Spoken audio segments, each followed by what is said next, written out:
El legado Cajal, las flechas de la neurociencia.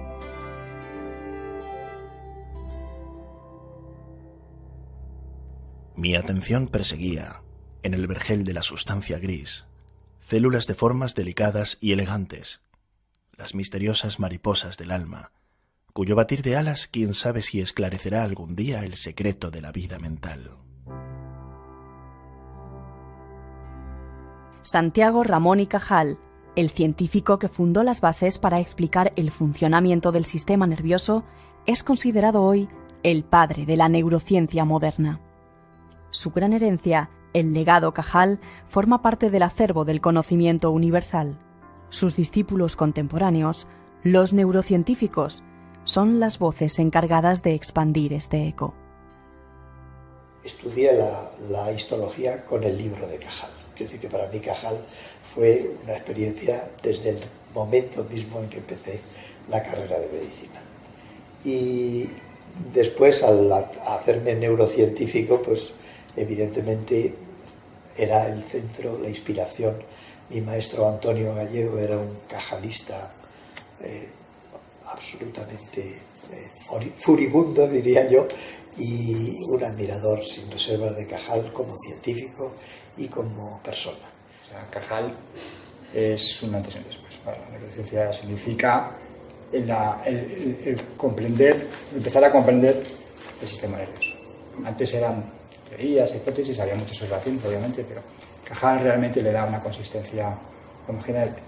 Es tan fuerte la influencia de Cajal que todavía sigue siendo citado su trabajo de manera asidua y prácticamente todas sus observaciones siguen siendo válidas, que eso ha pasado 100 años básicamente. Es una cosa realmente en ciencia muy poco frecuente.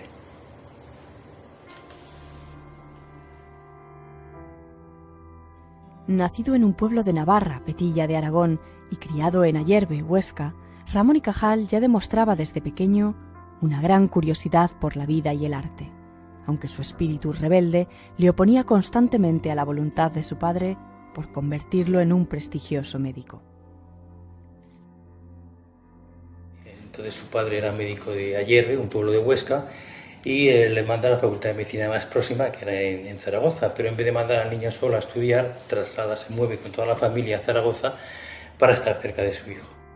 Finalmente, con una enorme insistencia y obstinación, su padre logrará inculcarle el gusto por la anatomía, que combinará con la pintura, aunque nunca conseguirá que su hijo se entusiasme con la clínica. Así que a Santiago pues le llega a gustar mucho la anatomía y al final pues padre e hijo se pasan días y noches disecando cadáveres en la sala y la verdad que aprende mucha anatomía con su padre.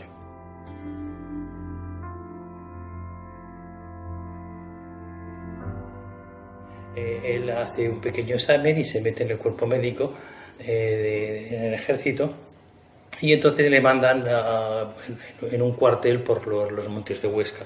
En aquella época coincidía con la Tercera Guerra Carlista, con lo cual había escarceos carlistas por los montes, ahí por Huesca, por el norte de España, pues decide alistarse en el cuerpo expedicionario. Entonces lo mandan a las colonias que tenía España en aquella época y acaba en Cuba.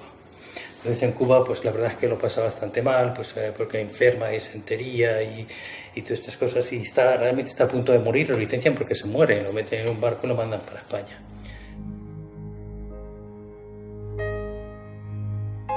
Y como no le gusta la clínica, pues intenta meterse en la universidad y efectivamente él consigue un primer trabajo de director de los museos anatómicos de la Facultad de Medicina de Zaragoza.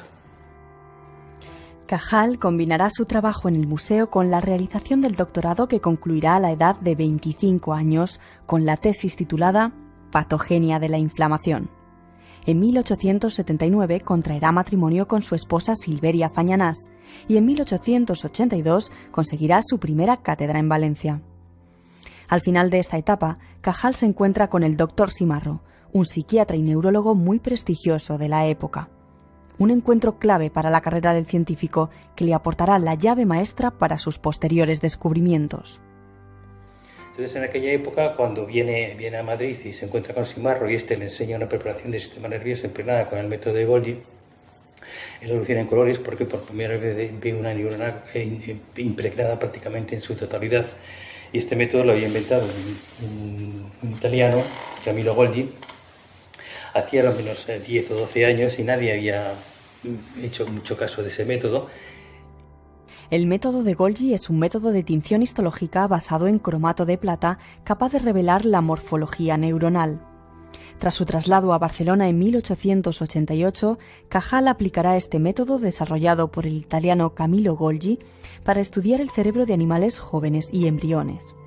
Con él demostrará que el cerebro está formado por células individualizadas, en lugar de estar formado por una red compacta, como se creía en la época, desarrollando así una teoría que revolucionará la historia de la neurociencia: la teoría neuronal.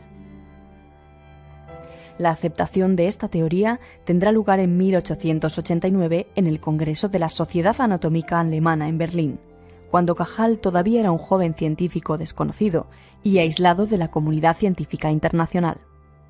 Y desde luego Cajal se da a conocer en ese congreso. Lo que hizo en ese congreso fue lo mejor, lo más arriesgado, lo mejor que pudo hacer Cajal en toda su vida, porque si no, no conoceríamos a Cajal. Y es que en vez de coger al primero que pasaba por delante de su mesa, pues se va a buscar a la persona más importante que hay en todo el congreso. Y esa persona es el profesor Kelliker, que es un capo de la histología de aquella época.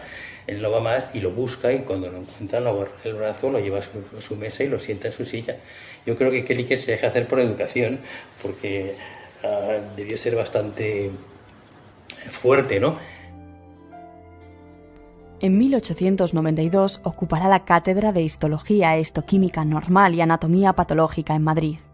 Y en 1901 el gobierno de Alfonso XIII creará el Laboratorio de Investigaciones Biológicas, donde trabajará hasta su jubilación. Los trabajos de Cajal fueron reconocidos en 1906 cuando recibe el Premio Nobel de Medicina que compartió con Camillo Golgi.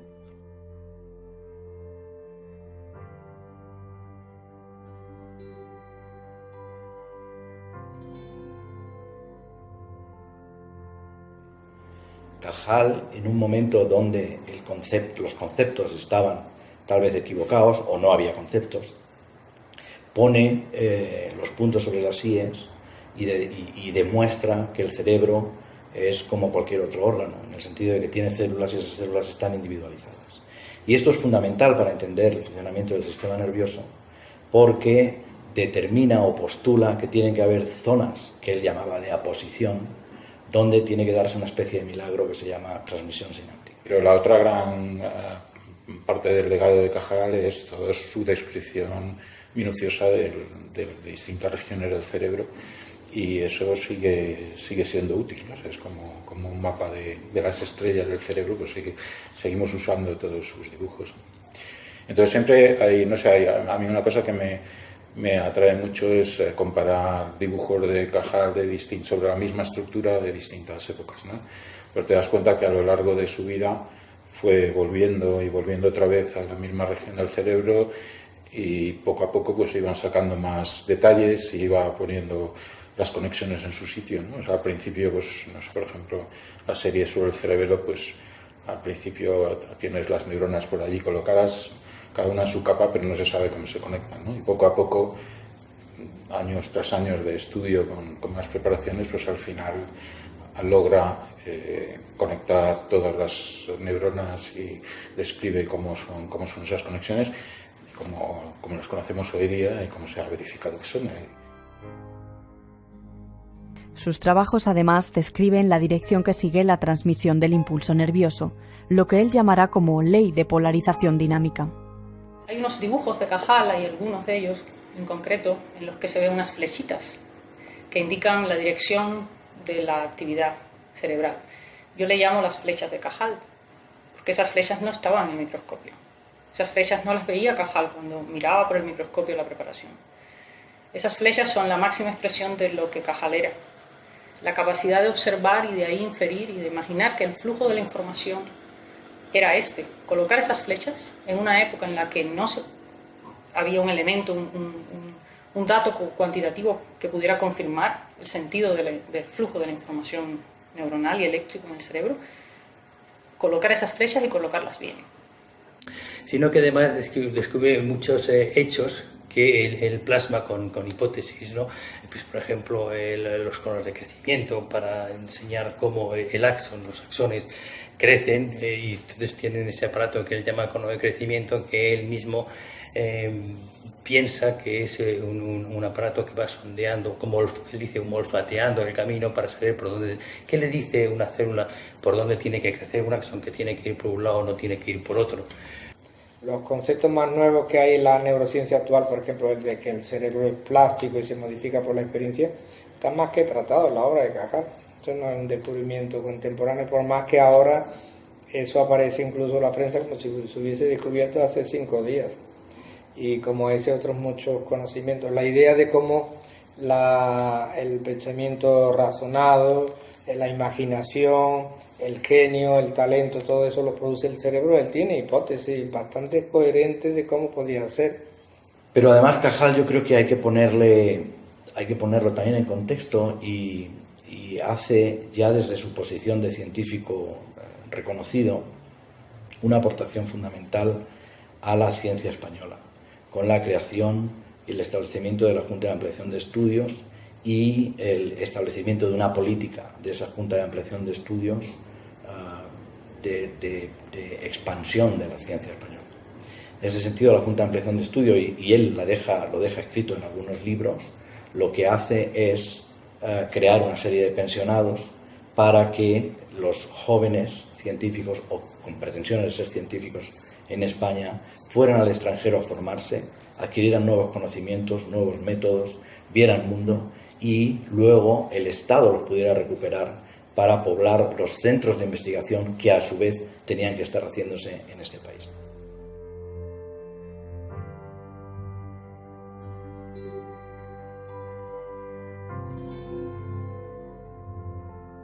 La neurociencia, pues a través de Cajal, yo creo que me atrajo muchísimo, y luego tuve la gran suerte de que el director del Instituto Cajal de entonces era también mi profesor en la Facultad de Biología, y me llevó al Instituto Cajal, que estaba antes en Velázquez. Me acuerdo muchas horas pasadas en la biblioteca del Instituto Cajal de entonces. Los libros están ahora aquí, pero en aquellos tiempos aquella era una biblioteca como más de madera y no sé, como más antigua, ¿no? Actualmente el legado Cajal se encuentra en el edificio de la calle Doctor Arce en Madrid, el Instituto Cajal perteneciente al CSIC. ¿Pero qué conforma este legado? Bueno, el legado Cajal son todas aquellas cosas que Cajal quiso que se conservasen en su instituto cuando él falleció. Y en principio eran cosas científicas. Entonces él cede su mesa de trabajo, microscopios, microtomo, preparaciones histológicas bien conservadas, como decía él. Nosotros preparaciones histológicas de Cajal conservamos 3.000. Luego tenemos dibujos histológicos, conservamos, no llegan a 2.000, son unos 1.800 dibujos histológicos originales de Cajal. Toda su biblioteca científica la tenemos aquí en el instituto. Este instituto tiene una biblioteca, quiero comentarlo aquí, que es la mejor del mundo si pensamos en neurociencias. Es una lástima que el legado de Cajal, pues a lo largo de los años, por muchas razones de tipo, yo diría político, social, económico, de todos los factores que se quieran poner, pues está en la situación que está, que no exista un museo Cajal. Para mí, el legado de Cajal, el verdadero legado de Cajal, es ese. Es mostrar al científico cuál es el camino para encontrar, no voy a decir la verdad, porque no sé si ese concepto existe, pero sí al menos la capacidad de extraer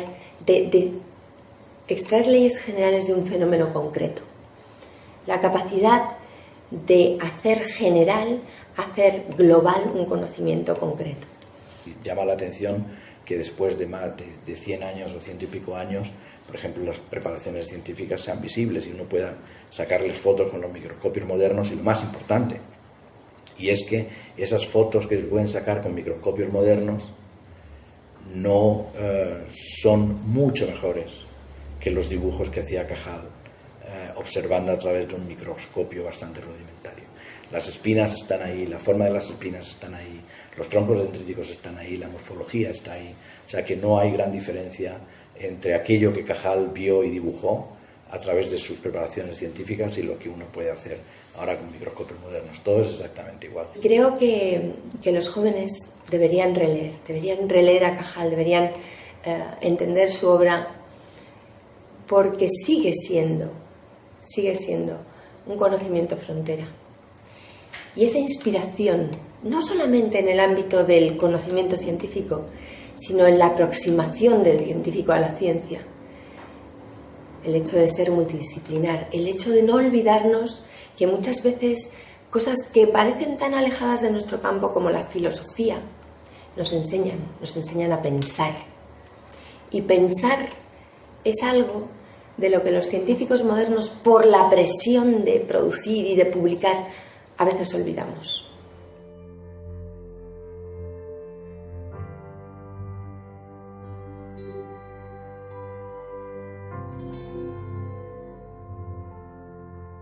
Cajal transformó el estudio del cerebro y permitió la creación de una nueva disciplina, la neurociencia.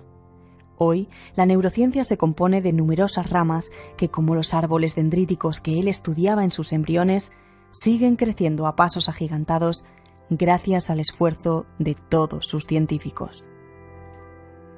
Porque esta es una historia infinita que vamos construyendo conforme vamos avanzando, que apoyándonos en lo que fuimos podemos seguir siendo e imaginar lo que podemos llegar a ser, como neurocientíficos en este caso, pero también como sociedad.